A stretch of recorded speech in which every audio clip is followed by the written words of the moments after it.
Hello there, Johannes Whiskey Lore, and time for another whiskey tasting. And today I am doing a tasting of a whiskey that I picked up while I was in Kentucky called Green River. For you guys who are on my Patreon, I've actually got an extended version of this video that goes a little deeper into the history. But I'm going to cover some of the history here as well as doing this tasting. And so you will see I have a little historic bottle right here. This is the real thing. This is from, as you will see up there, 1910 distillation. 1916 was when it was bottled, and I got this little half pint from the Leonis collection when I went out and did my whole big pre-prohibition episode and learned about the history of Los Angeles and got to view inside of a vault filled with pre-prohibition whiskey, and this was one of the whiskeys that they had in there was this Green River. So they sent me home with a bottle.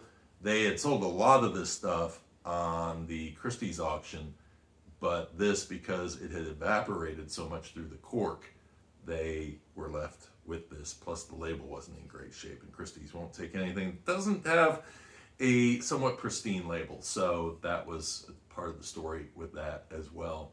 This comes from Green River Distilling Company, and that is the rebirth of the same exact distillery, still in the same spot that it was before, except that it disappeared in 1918. It disappeared. The distillery started in 1885, and actually, a little tin here will tell you, and it's kind of cool that they gave you a tin along with this. You could buy it with or without the tin. I decided to take the tin because it had a little history on the back. The history says that it was founded by John W. McCullough in 1885 as Kentucky's 10th oldest distillery, which is not true. How do I know it's not true? Well, first of all, the reason why they're thinking it's the 10th oldest distillery is because it says DSP KY10, which was the number that they got back for this distillery after it was O.Z. Tyler for a while, and then it came back as Green River. The problem with this assumption that this 10 means it's the 10th oldest distillery is the thought that, well, you know, they were numbering the distilleries from the very first that was created. Well, the first distillery in Kentucky, we can go back to Jacob Beam, and we could say Jacob Beam was distilling in 1795. So that was a long time before 1885. That is a 100-year disparity there. It wasn't one distillery per decade being developed. So, but DSP, we talked about DSPs and the fact that that is something that was created after Prohibition. So this was the 10th registered distillery after Prohibition. Prior to Prohibition, which is interesting, actually, I have to look a little deeper into that because I don't know when this distillery came back after Prohibition. Before Prohibition, it was RD number 9. So actually, it was the 9th registered distillery in Kentucky. And so mysteries continue. I have to dig into that and see what the deal is with it. But anyway, it was a distillery that was started in 1885, from what I understand. Then it was actually 3 years later when McCullough bought the distillery. Now, it comes in a beautiful, beautiful bottle. It's one of the great selling points of this whiskey. And I talk about it in the video about this picture on the front of this old. It's very hard to see here, but it's actually a black man with a horse. And when first seeing this bottle, you might go, you know, what is that? And that's not looking. That's looking questionable for 1910, but the man is really dressed to the nines and wearing a top hat. And so he is in fancy garb, and he's got a saddlebag with some Green River whiskey in it. And as the story goes, the owner of this distillery, Mr. McCullough, loved to tell of this big rainstorm that came up, and this black gentleman who rescued these people at the tavern who were wanting something to drink, but none of the whiskey was getting through.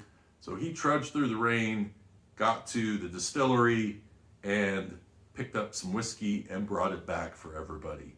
And he was the big hero.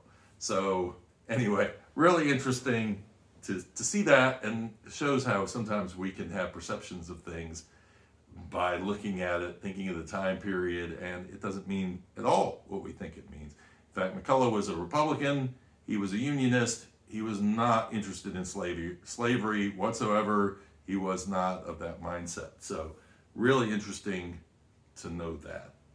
All right, let's go ahead and do a tasting of this Green River. This is 21% winter rye. It is 70% corn and 9% malted barley.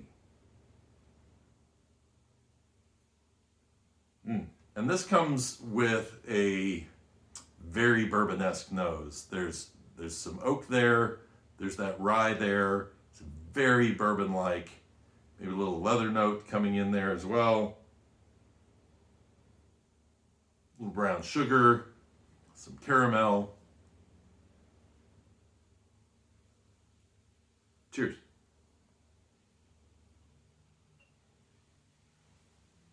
I get a lot of grain on this whiskey.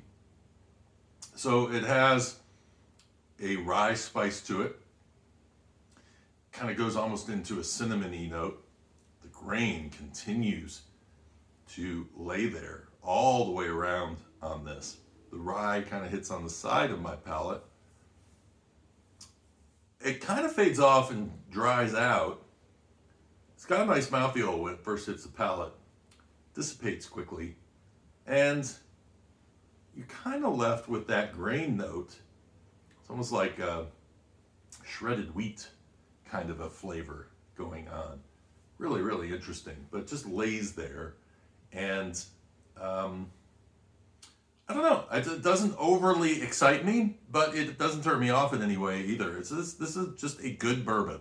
This is a good bourbon. Distiller Jacob Call, 8th generation master distiller, and I think this is a solid whiskey. Am I going to take it over, say, something else in its price point, like Four Roses small batch? Probably not. But it's different, and so it could be good for a different mood. And again, this is more like what I would call a stereotypical kind of a decently long-aged bourbon. This has been aged for 5 years, according to what I read on it. So interesting whiskey, brand new release. The bottle itself is just a gorgeous bottle. Really, really love the presentation of that. I hope you enjoyed the video. If you did, please give me a like and subscribe if you want to watch more of these down the road. And until next time, cheers and Slainte.